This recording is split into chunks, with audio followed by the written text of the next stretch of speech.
Já teve essa sensação em que às vezes que a fé vacila e a gente só enxerga o pior cenário. Mas lembra, coragem não é ausência de medo, é seguir mesmo tremendo. Hoje, nessa história, um detalhe que ninguém viu muda tudo. Se você já pensou em desistir de uma busca impossível, fica comigo até o fim. Me diz, qual promessa te sustenta quando o mundo pesa? Quando Carlo André empurrou a porta de vidro da mansão às 3 da tarde de uma quinta-feira, o cheiro de lavanda ainda perfumava o corredor. Ele tinha voltado mais cedo de uma reunião cancelada, a gravata afrouxada, o terno cinza impecável refletindo no piso de mármore branco. A casa estava silenciosa demais. Carlo franziu a testa e deixou a pasta de couro cair no aparador da entrada. Foi então que ouviu o choro. Não o choro manhoso do filho de 4 meses pedindo colo. Esse ele conhecia de cor. Era um soluço abafado, entrecortado, vindo do 2º andar. Subiu os degraus de 2 em 2 e, ao entrar no quarto do bebê, congelou. Isabela, a faxineira contratada há 3 meses, estava de joelhos no tapete felpudo, segurando o pequeno Luca contra o peito, o rosto molhado, os ombros sacudindo. O bebê chorava também, mas parecia assustado, não doente.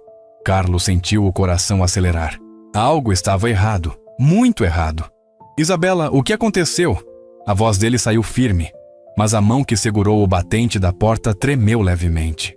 Ela ergueu os olhos vermelhos e Carlo viu algo que nunca tinha visto em ninguém. Um medo tão antigo que parecia viver nela antes mesmo daquela tarde. Isabela tentou falar, mas as palavras se esgarçaram num sussurro rouco. Desculpa, Sr. Carlo. Eu não queria. É que ele começou a tossir de um jeito estranho e eu entrei em pânico e... Ela apertou Luca com mais força e o bebê, percebendo a tensão, aumentou o volume do choro. Carlo se aproximou devagar, estendeu as mãos. Me passa ele. Calma, vamos com calma. Isabela obedeceu, mas ao entregar a criança, Carlo percebeu que as mãos dela não paravam de tremer. Ele acomodou Luca no berço, checou a temperatura da testa, o peito subindo e descendo, a cor da pele, tudo normal. O bebê já começava a se acalmar, chupando o próprio punho. Carlo respirou fundo e se virou para Isabela, que agora se encolhia contra a parede, abraçando os próprios joelhos. Você percebeu o detalhe na mão dela? Guarda isso. Quando Isabela puxou a manga da blusa azul desbotada para enxugar as lágrimas, Carlo viu uma pulseira fina de tecido vermelho amarrada no pulso esquerdo. Não era nada de especial, apenas um pedaço de linha trançada, do tipo que mãe faz para filho.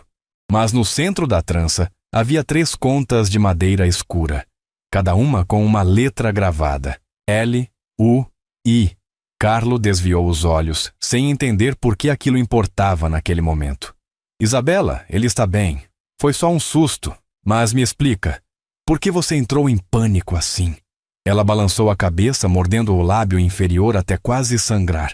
Eu não posso falar, senhor. Desculpa, eu só... Preciso de 1 minuto. Carlo cruzou os braços, tentando decidir se devia insistir ou dar espaço.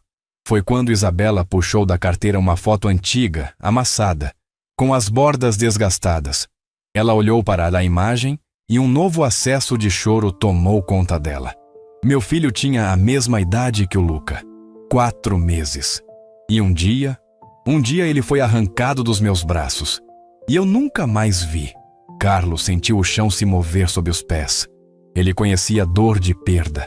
A esposa tinha morrido no parto de Luca. E desde então, ele criava o menino sozinho, com a ajuda de babás e faxineiras. Mas aquilo que Isabela acabara de dizer carregava um peso diferente. Não era morte, era roubo. Era vazio, sem corpo, sem caixão, sem despedida. Como assim arrancado? Carlos se sentou na poltrona ao lado do berço. E Isabela, ainda no chão, começou a contar. Ela tinha 19 anos quando conheceu André Valente na boate onde trabalhava servindo bebidas. Ele era mais velho, 30 e poucos, terno caro, sorriso fácil demais. Pagava bem, deixava gorjetas generosas e quando Isabela aceitou sair com ele depois do expediente, Achou que estava vivendo um conto de fadas. 3 meses depois, ela descobriu que estava grávida. André sumiu por 2 semanas. Voltou com um advogado e uma proposta. Ele pagaria tudo se ela não procurasse a família dele. Isabela, ingênua, assinou um papel que mal leu. O bebê nasceu num hospital público e ela deu o nome de Luiz. Nos primeiros meses, André aparecia de vez em quando, trazia dinheiro, mas nunca pegava o bebê no colo, até o dia em que apareceu acompanhado. Ele trouxe uma mulher loira, elegante, que se apresentou como advogada da família. Disse que eu não tinha condições de criar a criança sozinha. Eu disse que tinha sim, que estava trabalhando, que minha mãe me ajudava. Isabela limpou o rosto com as costas da mão, mas eles riram. E na semana seguinte, enquanto eu dormia depois de um turno duplo, minha mãe abriu a porta.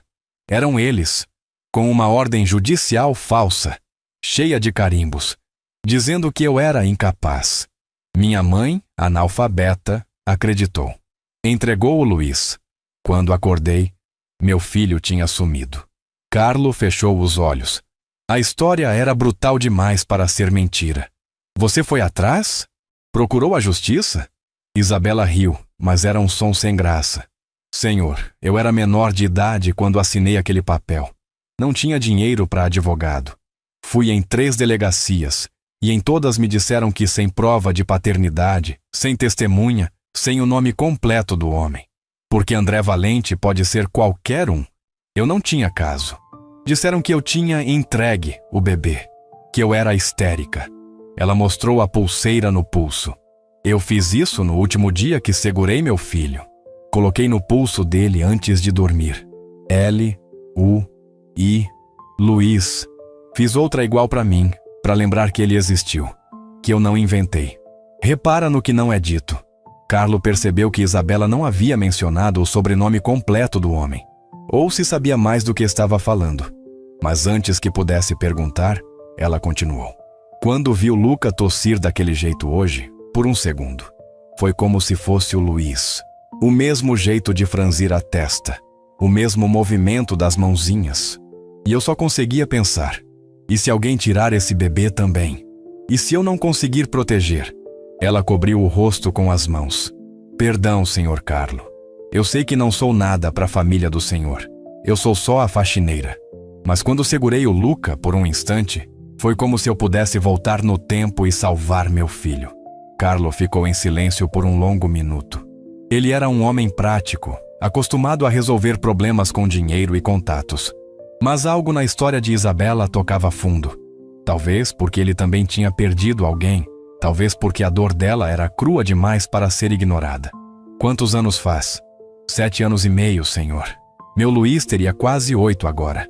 Carlo assentiu devagar. Você tem o nome completo do homem? Algum documento? Alguma pista? Isabela balançou a cabeça. Só o primeiro nome. André. E lembro do carro dele. Um sedã preto, blindado, com adesivo de um clube de golfe na traseira. Lembro porque achei estranho na época. Ele não parecia o tipo que joga golfe. Não corre do medo. Atravessa com passos pequenos. Carlos se levantou, checou Luca mais uma vez. O bebê já dormia tranquilo. E estendeu a mão para Isabela. Levanta. Vamos tomar um café e você vai me contar tudo o que lembra. Cada detalhe. Eu conheço gente. Talvez a gente consiga achar alguma coisa. Isabela ergueu os olhos, incrédula. O senhor faria isso por mim? Carlo deu de ombros, mas havia algo de genuíno no gesto. Ninguém deveria perder um filho assim. Vamos ver o que dá para fazer. Naquela noite, depois que Isabela foi embora, ainda tremendo, ainda incrédula com a oferta de Carlo, ele ficou sozinho no escritório, a luz do abajur projetando sombras longas nas estantes de livros. Luca dormia no andar de cima, monitorado pela babá noturna. Carlo abriu o laptop e começou a fazer o que fazia de melhor: investigar. Ele tinha contatos em cartórios, em hospitais, em escritórios de advocacia, e tinha dinheiro suficiente para mover montanhas quando necessário. Mas mais do que isso, ele tinha algo que Isabela não tinha 7 anos atrás: privilégio. E pela primeira vez em muito tempo, Carlo se perguntou para que servia todo aquele privilégio, se não era para ajudar alguém que realmente precisava. Ele digitou no sistema de busca: André Valente, clube de golfe, sedã blindado. Os resultados apareceram aos poucos. 3 André Valente na região. Um deles era médico, o outro, professor universitário. O terceiro era empresário. Carlo clicou na foto do perfil social do empresário e congelou. O rosto que apareceu na tela era exatamente o tipo que Isabela descrevera. Angular, sorriso confiante demais, olhar de quem nunca ouviu um não na vida. E no fundo de uma das fotos, um detalhe: um sedã preto, blindado, com adesivo do Country Club Eldorado. A parte forte vem agora. Carlo pegou o telefone e ligou para Rafael Mena. Eram 11 da noite, mas Rafael atendia sempre. Carlo, que surpresa! A voz era rouca, cansada.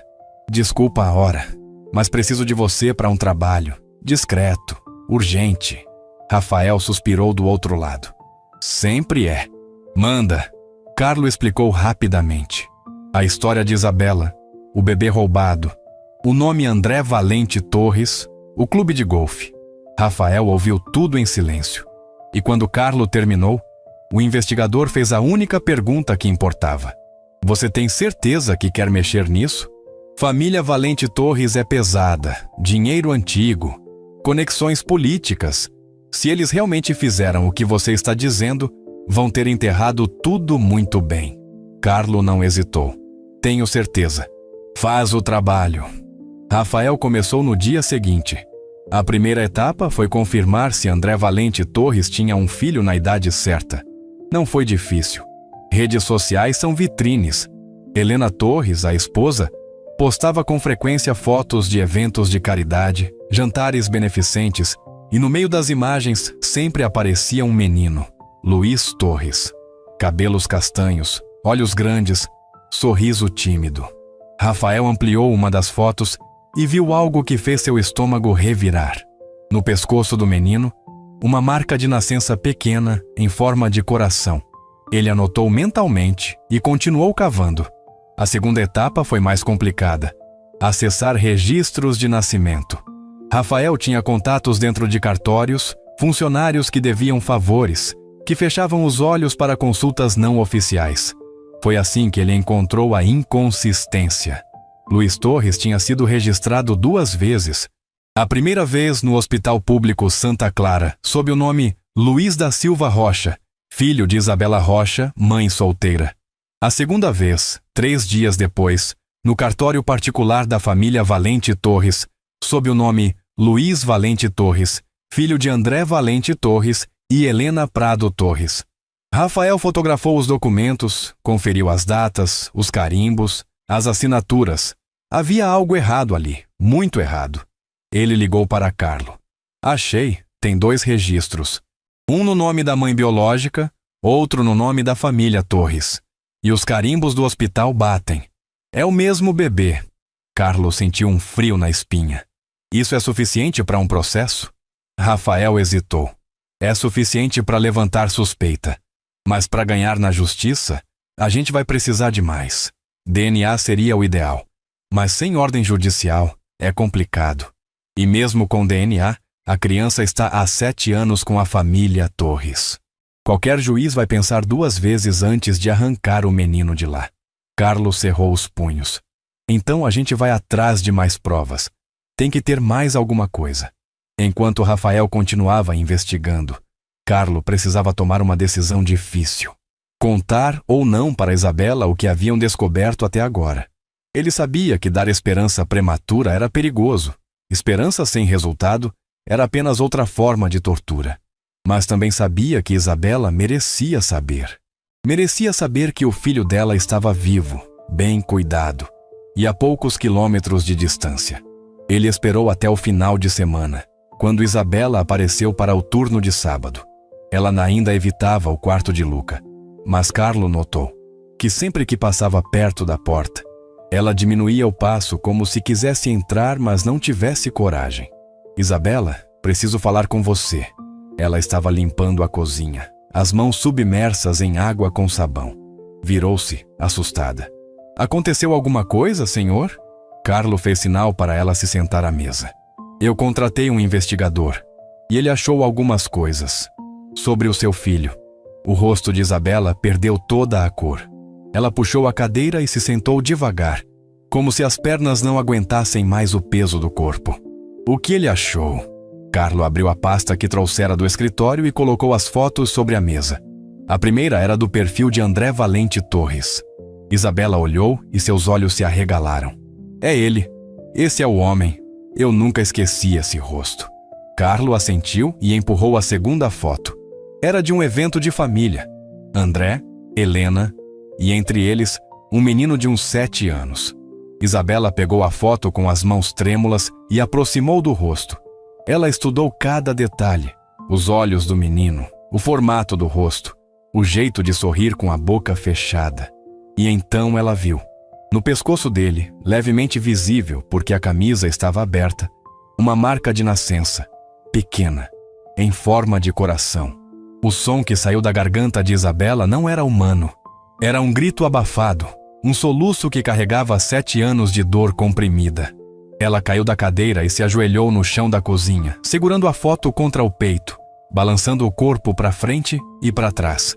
Carlo se ajoelhou ao lado dela, sem saber o que fazer, sem saber se devia tocar, se devia falar.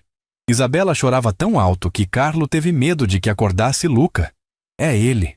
É meu filho. Meu Luiz. Ele está vivo. Deus. Ele está vivo. Ela repetiu isso várias vezes, como uma prece, como se precisasse falar em voz alta para acreditar. Carlo esperou a tempestade passar. Levou quase 20 minutos. Quando Isabela finalmente conseguiu respirar de novo, ele ajudou ela a se sentar e trouxe um copo de água. Ela bebeu em goles pequenos, ainda segurando a foto. Onde ele está? Eu posso vê-lo? Carlo respirou fundo. Ele mora com a família Torres, num bairro nobre, a uns 15 quilômetros daqui. Mas Isabela, a gente não pode simplesmente aparecer lá. Precisa ser estratégico. Se a gente forçar, eles vão usar advogados, vão alegar que você abandonou a criança, vão virar o jogo. A gente precisa de mais provas. Isabela balançou a cabeça desesperada. Mas ele está tão perto, tão perto. Como eu vou aguentar saber que meu filho está a 15 quilômetros e eu não posso nem ver? Carlo segurou as mãos dela. Eu sei que é desesperador, mas confia em mim. A gente vai fazer isso direito. A gente vai trazer ele de volta para você. Mas precisa ser do jeito certo. Fé não apaga a dor, mas dá direção. Isabela limpou o rosto, respirou fundo e quando falou, a voz saiu mais firme do que Carlo esperava. Então me diz o que eu preciso fazer. O que eu preciso fazer para ter meu filho de volta? Carlo olhou nos olhos dela e viu algo que não estava lá antes. Determinação. Primeiro, a gente precisa de mais provas. Segundo, a gente precisa entender a dinâmica da família Torres. Quem é Helena? Ela sabe de alguma coisa? Ela é cúmplice ou vítima? Terceiro, a gente precisa de uma estratégia legal sólida. E quarto, Carlo hesitou. Quarto, a gente precisa estar preparado para a possibilidade de que mesmo com tudo isso, talvez o Luiz não volte para você do jeito que você imagina. Ele foi criado como filho dos Torres por 7 anos. Ele não lembra de você. Para ele, Helena é a mãe. Isso vai ser complicado. Isabela fechou os olhos e novas lágrimas escorreram. Mas ela não desabou de novo. Apenas assentiu. Eu entendo. Eu entendo que ele não vai me reconhecer. Que ele não vai me chamar de mãe. Mas eu só preciso que ele saiba que eu existo. Que eu nunca parei de procurar. Que eu nunca abandonei. Carlo apertou as mãos dela. Então vamos fazer isso acontecer. As semanas seguintes foram as mais difíceis da vida de Isabela. Saber que o filho estava tão perto e não poder fazer nada era uma tortura silenciosa. Ela continuava trabalhando na mansão de Carlo, mas agora havia uma tensão constante no ar. Carlo notou que ela começou a perder peso, que as olheiras ficaram mais fundas, que ela mal tocava na comida que ele insistia em oferecer. Ele tentou distraí-la, envolvê-la mais nas atividades com Luca. Talvez cuidar de um bebê ajudasse a aliviar a dor. E ajudou, um pouco. Isabela começou a passar mais tempo no quarto do bebê, cantando canções de ninar que ela costumava cantar para Luiz, contando histórias que nunca tivera chance de terminar. Enquanto isso, Rafael continuava o trabalho. Ele investigou Helena Torres e descobriu algo interessante. Ela tinha histórico de tratamentos de fertilidade mal sucedidos. Havia registros médicos, obtidos de forma duvidosa, mas Rafael não era homem de escrúpulos quando o trabalho exigia, mostrando que Helena nunca conseguira engravidar. E então, de repente, 8 anos atrás, ela aparece com um bebê. Sem registros de gravidez, sem fotos de barriga, nada. A história oficial era que ela tinha feito o pré-natal em clínica particular fora do país, por questões de privacidade. Mas Rafael não comprou. Ele decidiu ir mais fundo. Começou a seguir a rotina de Helena, onde ela ia, com quem falava, que lugares frequentava. E foi numa tarde de quarta-feira que ele a viu. Helena saiu de casa sozinha, sem motorista, num carro simples, e dirigiu até um bairro periférico. Ela parou em frente a uma igreja pequena, entrou e ficou lá por quase 2 horas. Quando saiu, os olhos estavam vermelhos. Rafael esperou ela ir embora e entrou na igreja. Conversou com o padre, se apresentou como investigador particular e perguntou sobre Helena. O padre hesitou, mas quando Rafael mencionou que se tratava de uma criança desaparecida, ele cedeu. Ela vem aqui toda semana, sempre sozinha, sempre chora. Uma vez ela me perguntou se Deus perdoa quem fica em silêncio quando deveria falar. Eu não soube responder. Rafael anotou tudo e voltou para Carlo. A esposa sabe de alguma coisa. Ela está carregando culpa. Se a gente conseguir chegar nela, talvez ela fale. Carlo considerou. E como a gente chega nela sem assustar? Rafael deu de ombros. Deixa comigo. Eu tenho uma ideia. A ideia de Rafael era simples e arriscada. Abordar Helena diretamente, sem André por perto, e mostrar as provas. Não numa reunião formal com advogados, mas num encontro casual, humano. Rafael sabia que mulheres como Helena, presas em casamentos de aparência, sufocadas por segredos, às vezes só precisavam de uma desculpa para desabar. Ele marcou uma coincidência num café que Helena frequentava. Sentou-se na mesa ao lado, esperou ela pedir o chá de sempre e então deixou cair, acidentalmente, uma pasta com papéis. As fotos de Luiz no hospital público, a certidão de nascimento dupla, tudo espalhado no chão. Helena se abaixou para ajudar a recolher, educação automática.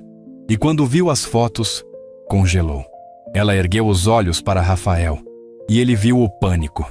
Quem é você? Rafael se sentou de volta, calmo. Alguém que está tentando ajudar uma mãe que perdeu o filho. E alguém que acha que talvez você também seja vítima nisso tudo. Helena largou os papéis na mesa, as mãos tremendo. Eu não sei do que você está falando. Mas a voz dela tremia também. Rafael inclinou-se para a frente. Helena, eu sei que você não pode ter filhos. Eu sei que o Luiz não é biologicamente seu. E eu sei que você sabe disso. A pergunta é, você sabia desde o começo que ele foi roubado de outra mãe? Helena cobriu a boca com a mão, os olhos enchendo de lágrimas. Ela olhou ao redor, checando se alguém estava ouvindo, e então sussurrou. Eu não posso falar sobre isso. Você não entende. Se eu falar, eu perco tudo. Rafael deslizou um cartão pela mesa. Se você não falar, a mãe biológica do Luiz vai. E aí, você perde tudo do mesmo jeito. Mas se você ajudar, talvez a gente consiga resolver isso sem destruir a vida do menino. Pensa nisso. Ele se levantou e saiu, deixando Helena sozinha com os papéis e com a própria consciência. 2 dias depois, Helena ligou para o número do cartão. Rafael atendeu. Ela estava chorando. Eu quero conversar, mas não no telefone e não com você. Eu quero falar com a mãe, com Isabela. Rafael não esperava isso. Você tem certeza? Helena soluçou. Eu preciso olhar nos olhos dela. Eu preciso pedir perdão. Eu não sabia. Eu juro que eu não sabia no começo. Mas quando descobri eu não tive coragem de devolver. E agora? Agora eu vivo com essa culpa todos os dias. É aqui que tudo muda. Rafael passou a informação para Carlo, que passou para Isabela. Ela ficou em choque. A ideia de encontrar a mulher que criava seu filho, a mulher que usufruía de todos os momentos que deveriam ser dela, era ao mesmo tempo tentadora e apavorante.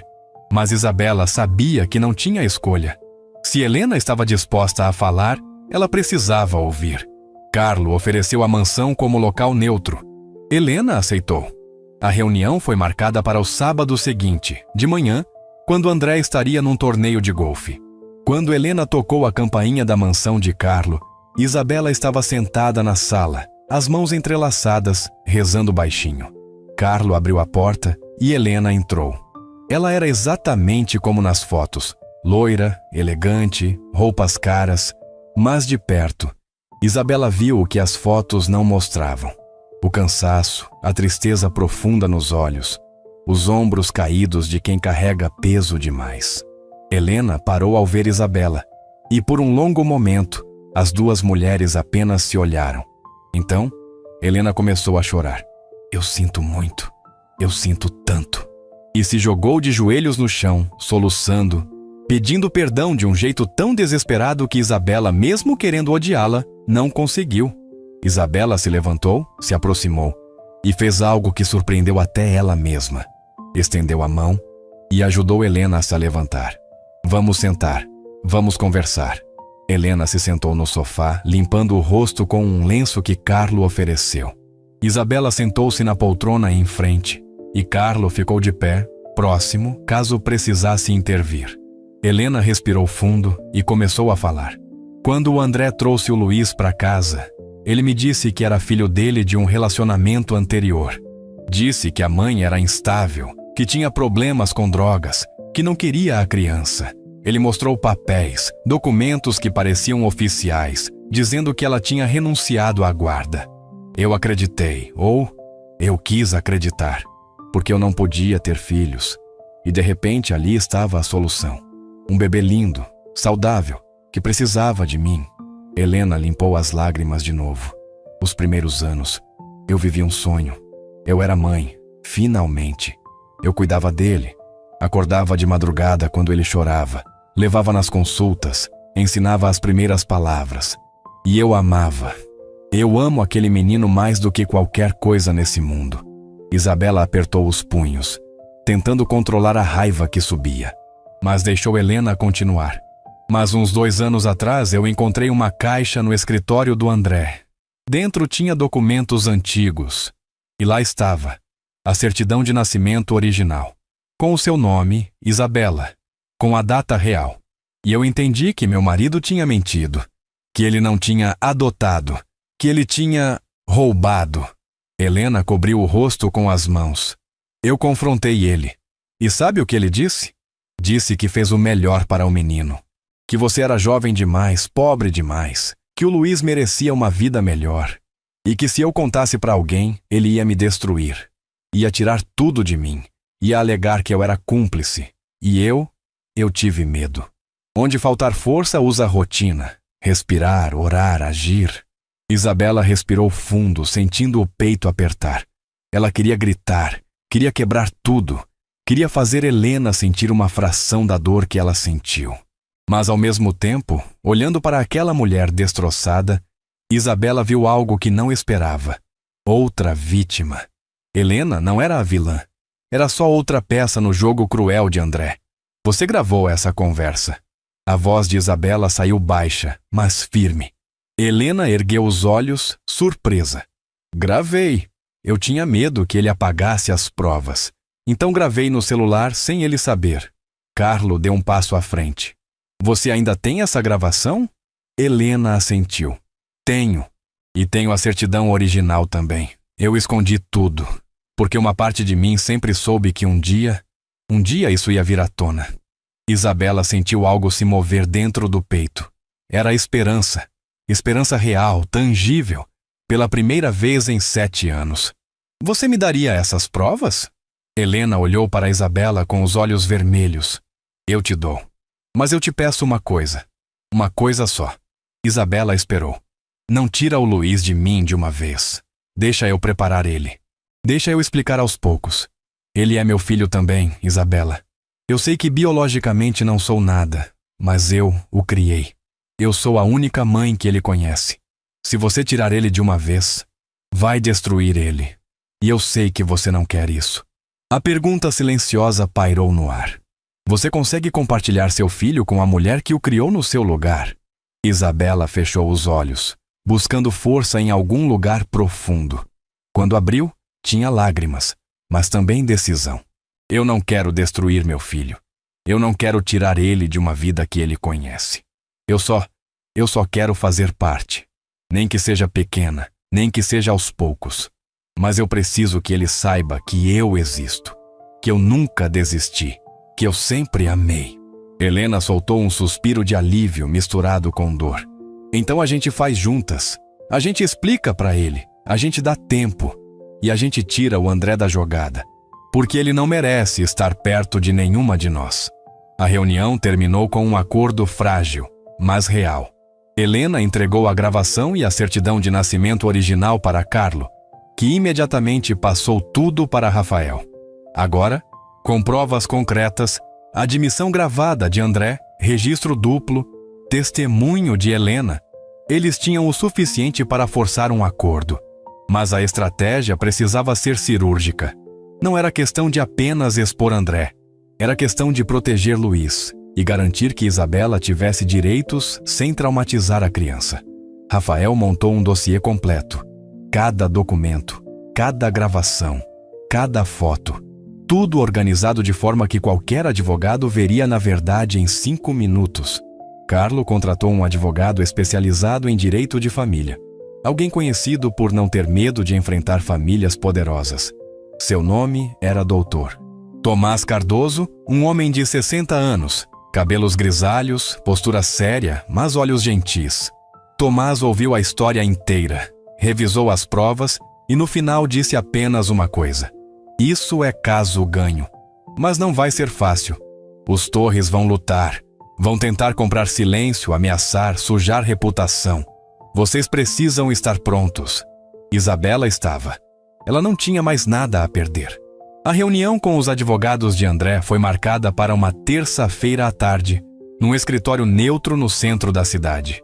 De um lado da mesa, Carlo, Isabela, Rafael e Dr. Tomás. Do outro, André Valente Torres e 2 advogados de terno escuro, posturas intimidadoras, pastas grossas. Helena não estava. Ela havia se recusado a ficar ao lado do marido. André estava calmo demais. Sorriso confiante, postura relaxada, como se aquilo fosse apenas mais uma negociação de negócios. Doutor, Tomás abriu a reunião direto ao ponto. Senhor André, estamos aqui porque a senhora Isabela Rocha está reivindicando a maternidade do menor Luiz, atualmente registrado como Luiz Valente Torres. Temos provas substanciais de que houve fraude documental e apropriação indevida de criança. Ele deslizou o dossiê pela mesa. Gostaria de revisar antes de continuar? Um dos advogados de André pegou o dossiê, folheou rapidamente e o rosto dele mudou. Ele cochichou algo para André, que perdeu o sorriso. Essas provas são duvidosas. Podem ter sido fabricadas. Dr. Tomás cruzou os braços. Incluindo a gravação da confissão do senhor para sua esposa? Gravação que, aliás, já foi periciada e confirmada como autêntica? André estreitou os olhos. Minha esposa não tem autorização para gravar conversas privadas. Dr. Tomás sorriu, mas era um sorriso frio. Na verdade, tem. Quando há suspeita de crime, gravações podem ser usadas como prova. E falsificação de documentos públicos é crime, senhor André, assim como apropriação de incapaz. O silêncio que se seguiu foi pesado. André trocou olhares rápidos com os advogados. E Isabela viu algo que nunca pensou que veria. Medo nos olhos dele. O que vocês querem? A voz dele saiu tensa. Dr. Tomás abriu uma pasta nova. Queremos um acordo. Primeiro, reconhecimento formal de que Isabela Rocha é a mãe biológica de Luiz. Segundo, direitos de visita progressivos, começando com encontros supervisionados. Terceiro, indenização por danos morais. Quarto, e mais importante, transparência gradual com o menor sobre sua verdadeira origem. Em troca, não levamos isso à mídia e evitamos processo criminal contra o senhor. André bateu a mão na mesa. Vocês estão me extorquindo. Dr. Tomás não se abalou. Não, senhor. Estamos oferecendo uma saída. O senhor cometeu crimes graves. Podemos ir pela via judicial, expor tudo e deixar um juiz decidir. Ou podemos resolver isso de forma civilizada, pensando no bem-estar da criança. A escolha é sua. Um dos advogados de André se inclinou e sussurrou algo no ouvido dele. André cerrou os punhos, respirou fundo e então olhou para Isabela pela primeira vez desde que a reunião começara. Ela sustentou o olhar. Não com raiva, não com ódio, mas com uma firmeza que ele nunca esperaria encontrar naquela menina ingênua de anos atrás. Eu preciso falar com minha esposa, André disse finalmente. Doutor. Tomás assentiu. 48 horas. Depois disso, entramos com o processo. 48 horas depois, Helena ligou. Não para Dr. Tomás, mas diretamente para a Isabela. Eu convenci ele. André vai aceitar o acordo, mas ele quer que eu fique com a guarda principal. E eu concordei, porque eu não confio nele sozinho com o Luiz. Isabela sentiu alívio e dor ao mesmo tempo. E as visitas? Helena suspirou. Vamos começar devagar, eu vou preparar o Luiz. Vou dizer que você é uma amiga da família, alguém especial que quer conhecê-lo. E aos poucos, quando ele estiver pronto, vamos contar a verdade. Isso funciona para você? Isabela limpou as lágrimas que escorriam silenciosas. Funciona. Obrigada, Helena, por fazer isso. Por não me odiar. Helena riu, mas era um riso triste. Como eu posso te odiar? Você é a mãe dele. Eu só peguei emprestado por um tempo, e agora é hora de devolver. Pelo menos parte dele. O primeiro encontro foi marcado para um sábado de manhã, num parque público. Terreno neutro. Helena levaria Luiz e Isabela estaria lá, casualmente. Carlo ofereceu ir junto para dar apoio moral. Mas Isabela recusou. Eu preciso fazer isso sozinha. Ela passou a sexta-feira inteira sem dormir. Escolheu a roupa 15 vezes. Ensaiou o que diria. Chorou. Rezou. E quando o sábado amanheceu, ela estava pronta. Ou achava que estava. Porque quando ela chegou ao parque e viu de longe Helena caminhando com um menino pela mão, o mundo parou. Era Luiz, seu filho. Não um bebê, não uma foto, mas uma criança real, viva, rindo de algo que Helena havia dito. Isabela ficou paralisada, escondida atrás de uma árvore, incapaz de dar o próximo passo. Foi Carlo que, apesar de ela ter recusado, apareceu do nada e colocou a mão no ombro dela. Respira. Vai lá. Ele está te esperando. Isabela respirou fundo e caminhou. Helena viu ela se aproximando e sorriu. Um sorriso triste, mas encorajador. Luiz estava distraído, olhando uns patos na lagoa. Luiz, Helena chamou suavemente. Tem alguém que eu quero que você conheça. Luiz virou, e quando seus olhos encontraram os de Isabela, ele inclinou a cabeça, curioso. Oi, ele disse, tímido. Isabela tentou falar, mas a voz não saiu. Ela se agachou, ficando na altura dele, e finalmente conseguiu sussurrar. Oi, Luiz, eu sou a Isabela, é muito bom te conhecer. 3 pistas. Uma verdade. Qual você viu primeiro? Luiz olhou para Helena, checando se estava tudo bem, e ela assentiu. Ele voltou a atenção para Isabela. Você conhece minha mãe? Isabela piscou, confusa, até perceber que ele estava perguntando se ela conhecia Helena. Sim, conheço. Ela é uma pessoa muito especial. Luiz sorriu. Ela é a melhor mãe do mundo. As palavras foram uma facada no peito de Isabela, mas ela sorriu de volta. Eu acredito. E você é um menino de sorte. Luiz deu de ombros, do jeito que crianças fazem, e então perguntou.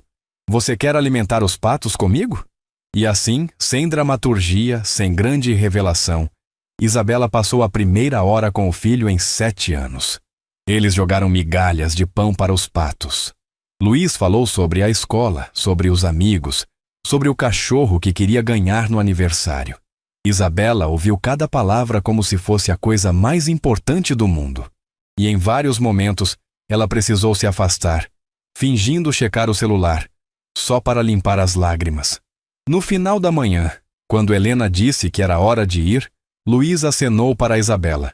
Tchau, Isabela, você volta outro dia. Isabela olhou para Helena, que assentiu. Volto, eu prometo.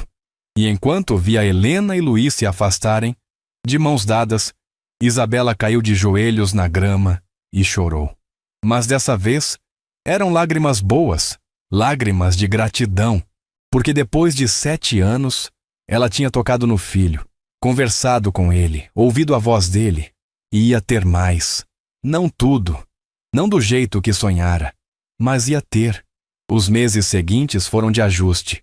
As visitas de Isabela se tornaram semanais. Luiz começou a gostar dela. Não sabia por quê, mas havia algo em Isabela que o fazia sentir-se seguro. Helena, aos poucos, começou a preparar o terreno. O Luiz. Sabe que existem famílias diferentes, né? Alguns amigos seus têm 2 pais. Outros têm avós que cuidam. A Isabela é alguém que te ama muito também. De um jeito especial. Luiz não entendia completamente, mas aceitava. Foi numa tarde de domingo, 4 meses depois do primeiro encontro, que tudo mudou de novo. Isabela estava com Luiz no parque, montando um quebra-cabeça na grama, quando Luiz perguntou, do nada: Isabela, por que você sempre usa essa pulseira? Ele apontou para a pulseira de tecido vermelho, com as 3 contas de madeira. Isabela olhou para o próprio pulso, depois para ele. Porque ela me lembra de alguém muito importante. Luiz franziu a testa. Quem? Isabela hesitou. Helena estava sentada num banco próximo, observando. Ela acenou discretamente, dando permissão. Isabela respirou fundo e puxou a manga da blusa de Luiz, revelando o pulso dele. E lá estava, a outra pulseira, idêntica, L-U-I. Luiz olhou para a própria pulseira, depois para a de Isabela, os olhos se arregalando. São iguais. Como você tem uma igual? Isabela segurou a mão dele delicadamente. Porque eu fiz as 2. Faz muito tempo, quando você era muito pequenininho. Luiz inclinou a cabeça. Mas, como você me conhecia quando eu era bebê? Você era amiga da mamãe? E então Helena se aproximou, se sentou ao lado deles e com uma voz suave mas firme, disse: Luiz, a Isabela não era só amiga. Ela é sua mãe também, sua primeira mãe. Você tem 2 mães, eu, que te criei, e a Isabela, que te trouxe ao mundo. Luiz olhou de uma para a outra, confuso. 2 mães? Como assim? Isabela limpou as lágrimas que começaram a cair. Quando você nasceu, eu segurei você nos braços. Eu te amei desde o primeiro segundo. Mas aconteceram coisas difíceis e você foi morar com sua mãe Helena. E ela cuidou de você muito bem. Ela te ama muito. Mas eu nunca parei de amar também. E eu nunca parei de procurar você. Luiz olhou para a pulseira no pulso. Então você me deu isso? Isabela assentiu.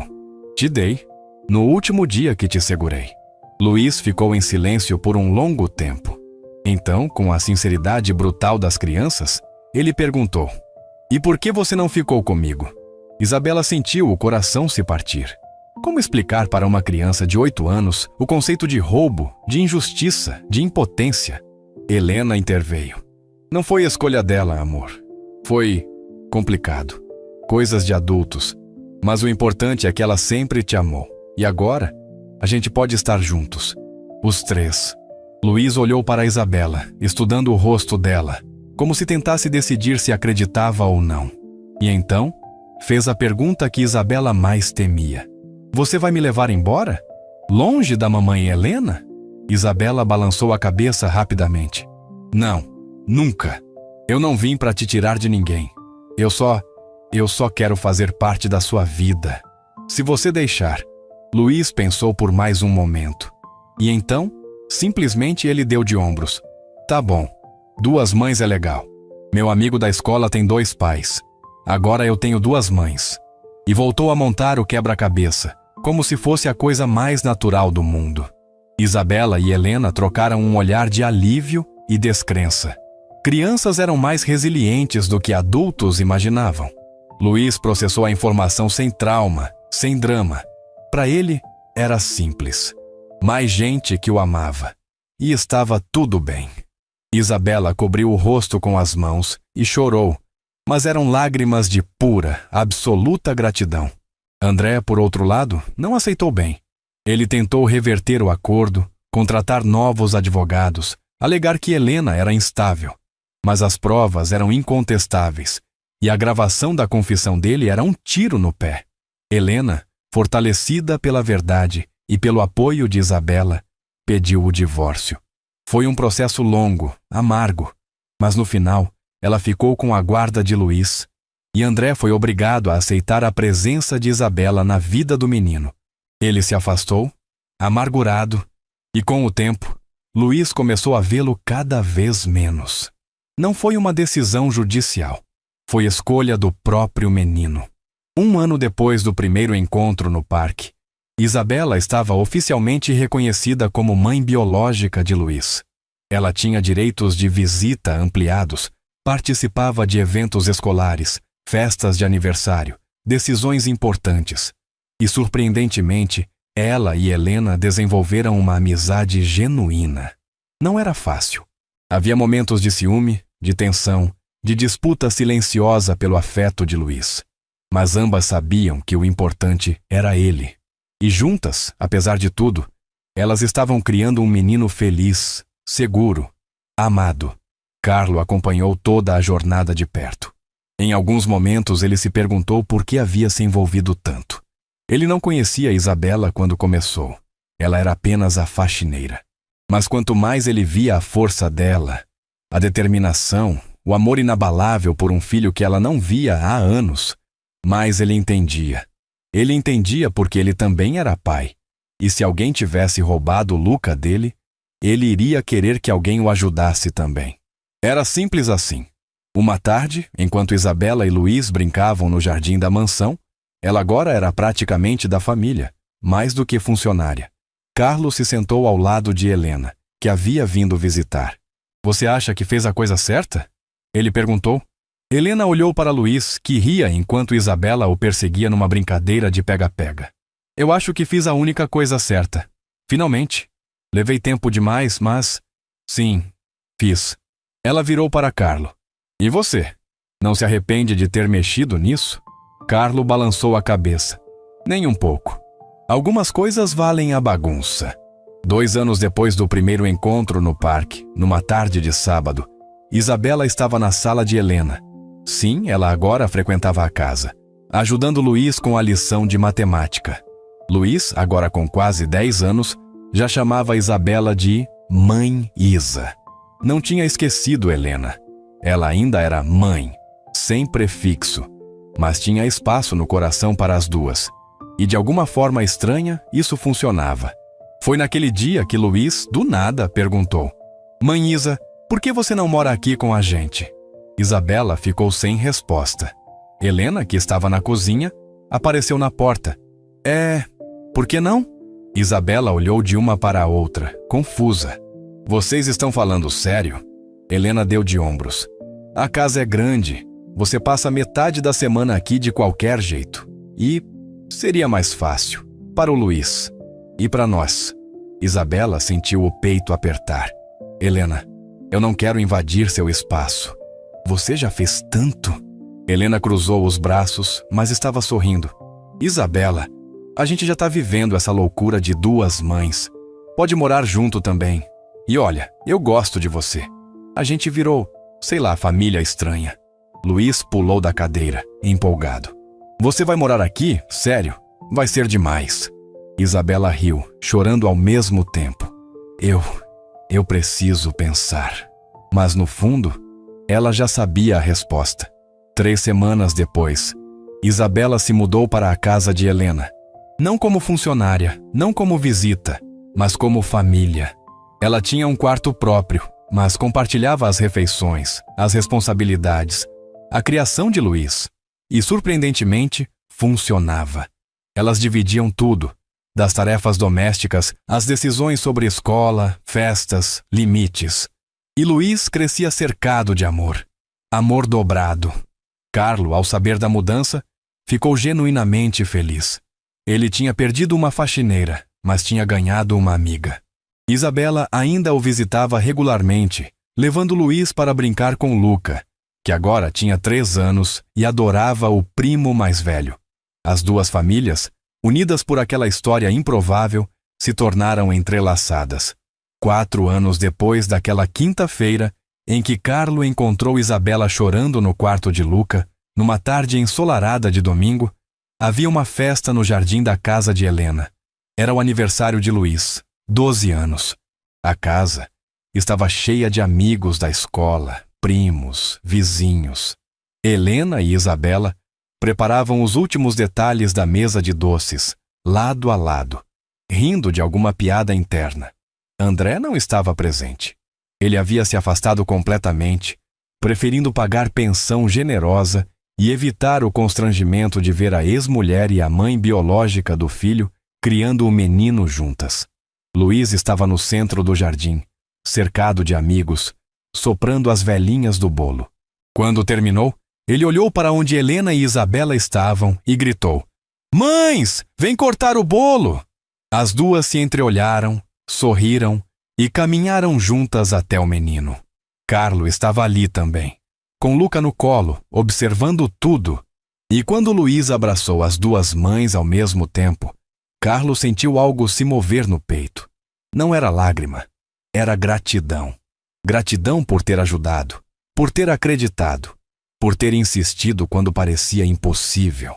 Isabela, segurando uma fatia de bolo para Luiz, olhou para as próprias mãos. As mãos que um dia tremeram de desespero ao segurar um bebê que ela achava perdido para sempre. E agora, essas mesmas mãos estavam firmes, entregando o bolo para o filho de 12 anos, cercado de amor, riso, vida. Ela olhou para o pulso e viu a pulseira de tecido vermelho, agora desgastada, quase se desfazendo. E no pulso de Luiz, a outra pulseira, também gasta, mas ainda lá. L-U-I, conectadas através do tempo, da dor, da esperança. Naquele momento, com o sol batendo no jardim, crianças rindo, Helena ao lado, Carlo observando de longe, Isabela respirou fundo e, finalmente, depois de tantos anos, sentiu paz.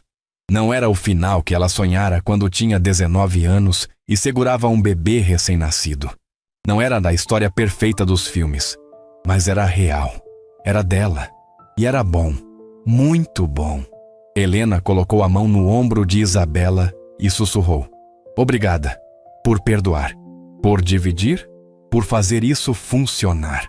Isabela apertou a mão dela de volta. "Obrigada por amar meu filho quando eu não podia. Por cuidar dele. Por ser a mãe que ele precisava." Helena sorriu limpando uma lágrima. "A gente é uma família estranha, né?" Isabela riu. "A melhor família estranha que eu conheço." E ali, naquele jardim ensolarado, a história que começou com roubo, dor e desespero, terminou com perdão, cura e amor compartilhado. Não foi fácil, não foi rápido, mas foi real. E às vezes, real é tudo o que a gente precisa. Se essa história mexeu com você, comenta aqui. Eu creio que o amor sempre encontra um caminho. E manda para alguém que precisa lembrar que nunca é tarde para lutar pelo que importa. A fé não promete dias fáceis, mas promete que você não vai atravessar sozinho. Me conta, qual promessa te segurou quando tudo parecia perdido? Qual foi o momento em que você precisou acreditar antes de ver?